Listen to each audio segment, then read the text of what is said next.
I'm Amy. I'm Wendell. And I'm Patrick. And This is Yes, But Why? Podcast.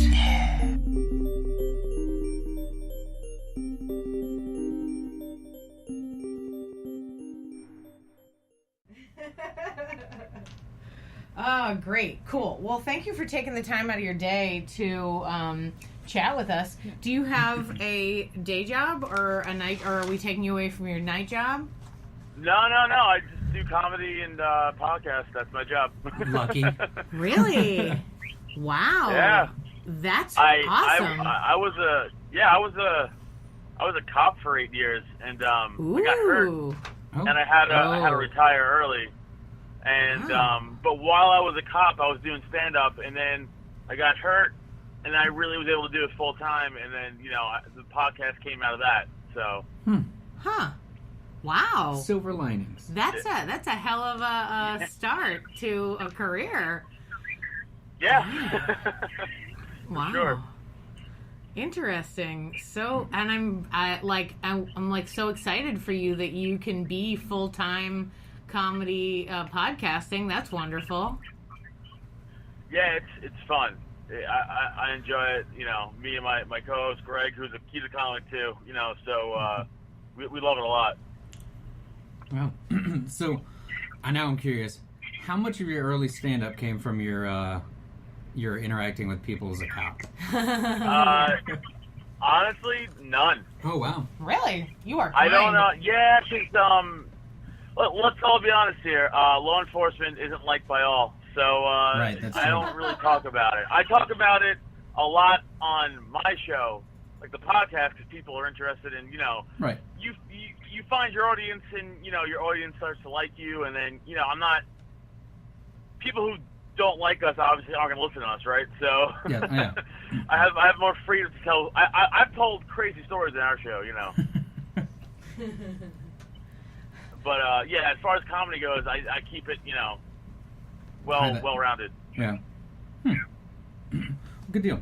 So I'm always asking writing questions as far as comedy goes. So are you one of those people where every day you're sitting down writing new stuff, or are you kind of fine tuning? I should, but I'm also lazy. So I know how that goes. If I don't have I try. I definitely try. Okay. Yeah, I'm one of those people. If I don't have a deadline, then it's kind of hard for me to sit down and actually get to it. So, yeah. Yeah. I mean, I have to make a concerted effort to sit down and be like, all right, what was that thing I was thinking about? Like, it's funny because the reason I left NYPD is because I got injured, but I got 3 major concussions in like a 2-3 year time span. Oh wow. And I forget things. Like I have a slight memory problem now from the concussions. Right. And if I don't write things down, like I forget jokes all the time. Oh. I'm gonna have that notepad. So I'll have a premise. Yeah, I'll have a premise of a joke and be like, oh, that's funny. And then the next day I'm like, what was it? I just like totally lost. So I was like, oh, it might come back to me, it might not. Yeah. And just let it go. Wow. So I just heard that, just to jump back, you said you were in the NYPD. You're in Pennsylvania. It didn't immediately occur to me that you the police department you retired from was the New York Police Department. That's crazy. I got married last year and moved out here. Ah. Oh, nice. Moving for love. I like that. That's nice. Yeah. So it's only about 50 minutes from Staten Island. I'm from Staten Island, New York. Awesome. So it's only about 50 minutes. It's not far at all. Oh, right on. I also kind of recognized the when you gave me the phone number. I was like, hey, wait a minute. That's not Pennsylvania. No, that's New York. Keeping that number. Yeah, why would you change numbers? You don't have to anymore. No. There's nothing. There's no long distance. No. Kept mine for 17 years. Still go. Yeah, absolutely not. I'm keeping that number for life. Absolutely. My husband lived in Maine for like 2 years, and yet he still keeps that Maine phone number. Because it's so novel. No People point, are like, wow, they never forget that number. Yeah, people always look at me when I give numbers, and I'm like, 718, and they're like, no, what's the area code? I'm like, 718. It's that. Oh, man. So you moved out to Pennsylvania for love. That's nice. That's cool. Oh, it's so fucking joyous. Oh, I'm married too. I get it. So how's Pennsylvania? What's Pennsylvania like? It's not New York, and I like it. So. Okay. Oh. I wasn't sure where that was going. I'm over it. I'm over cities. I'm over concrete everywhere. It's just it's too crowded. I mean, again, I lived and worked on Staten Island, and it's a 14 by 7 mile wide island, and there's, I think, close to 600,000 people on it. It's like way too crowded. When I go back there now, as soon as I cross the bridge, I get like anxiety. I'm like, here we go. I just can't deal with it anymore. Oh yeah. I know exactly what you're talking about. I'm from Boston originally, so we should hate each other, but don't worry about it.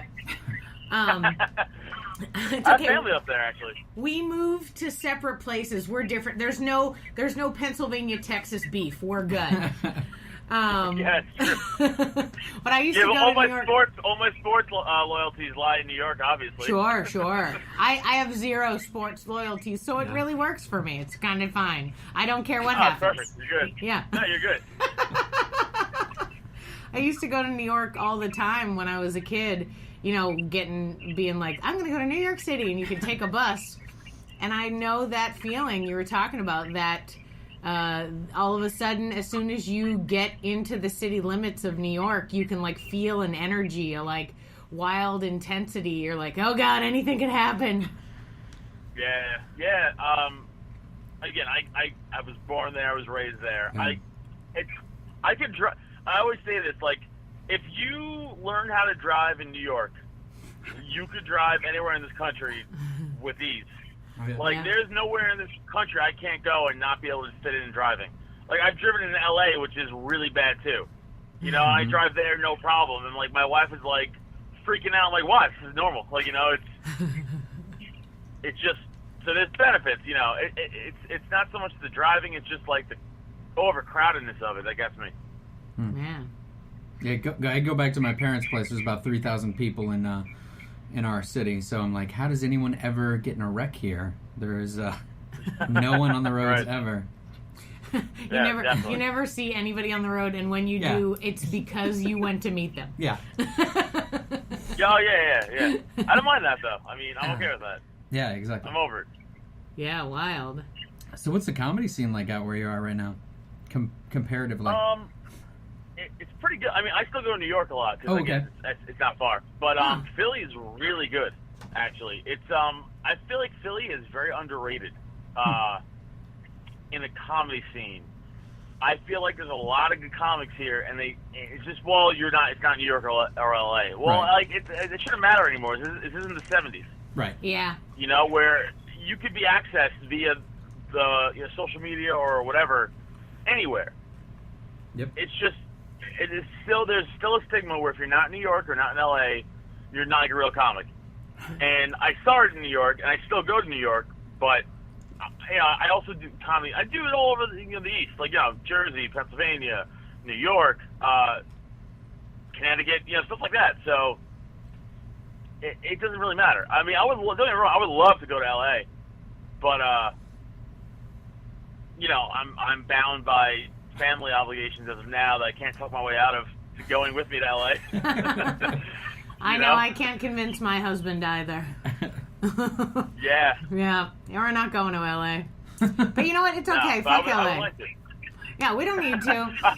We live in perfectly lovely towns that have good comedy scenes. We get that a lot in Austin as well. Yeah. People, the comedy scene is huge. Yeah, but the comedy scene is intense. It is massive how much comedy there is. Yeah. I believe the Moonlight Tower Comedy Festival is in Austin, right? That's great. Yeah, Moon Tower Comedy Festival. It's great. Moon Tower, right? Yeah. That just happened a month ago? I think it was April. Yeah, a couple months ago. Months ago, yeah.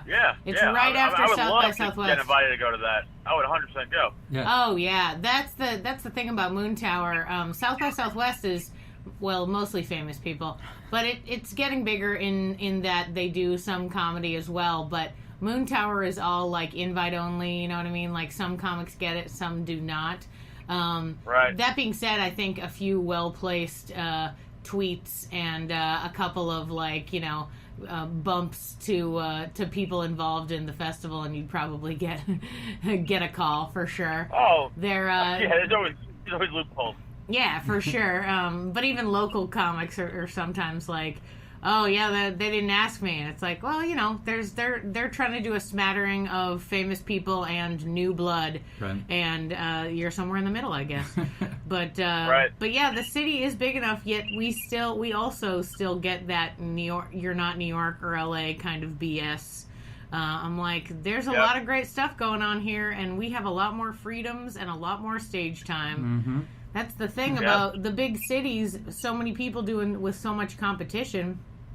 They're taking there's only so much stage time you can even get because there's just a limited amount and so many people vying for it. Whereas in the smaller towns and the smaller cities, like, you can be on stage every night of the week. You can really exercise that muscle. You can really work out your routine, and it's not like, you know, you're going to become famous after 3 stand-up sets in LA. Right. Totally agree with you. I mean, again, starting in New York, it's like, all right, you have 2 minutes. Like, that's not even a setup to a story. Right. You know, and then but at the same time, learning how to do that in itself is a craft, and it actually does help in the long run. Yes. But, it's bullshit. Yeah, it's not really fair. Yeah, it doesn't give the people that need to work out stuff even time to work it out. Right. That's why the famous people do a bunch of weird shit. Maybe a couple months ago, I kept hearing about how Dave Chappelle kept showing up on other people's shows. Like, he'd just appear, and nobody's going to say no. Like, if Dave Chappelle shows up to your comedy show and says, like, hey, can I do a few minutes? You're like, yeah, you can. There's stories of... Yeah. Oh, no. Oh, dude, there's stories of Chappelle going to the Comedy Cellar in New York. Mm-hmm. Yeah. And literally doing 8-hour, like, rants. Not rants, but, like, just no written material. Just straight up, just riffing it for 8 hours. I think that's what he does now. Crazy.